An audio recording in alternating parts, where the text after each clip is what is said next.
Welcome to the Learning Pines YouTube. We hope this video helps. You begin by opening Zbrush with a tool selected so the image plane can attach. Use Spotlight or the image plane plugin to import your reference image.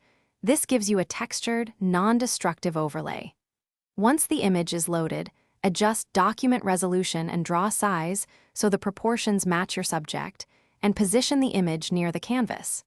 Make sure the active subtool is visible and not in edit mode conflict. This avoids import errors and keeps your reference aligned with the 3D view. Next, position the image plane so it serves as a proper reference for sculpting.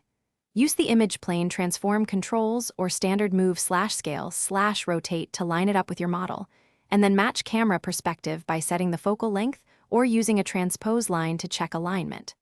Once positioned, adjust opacity and blending so you can see both the plane and your sculpt.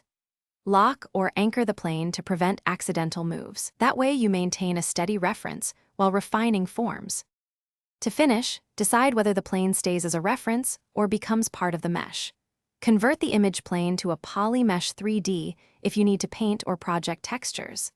Use Spotlight projection or a proper UV map to transfer the image onto your model, then save your ZPR or export OBJ with textures. If you run into problems, reset the camera and reapply the plane or rematch the focal length. That single mismatch is the most common cause of misalignment and can be fixed quickly. Thanks for watching. Consider subscribing if we helped you.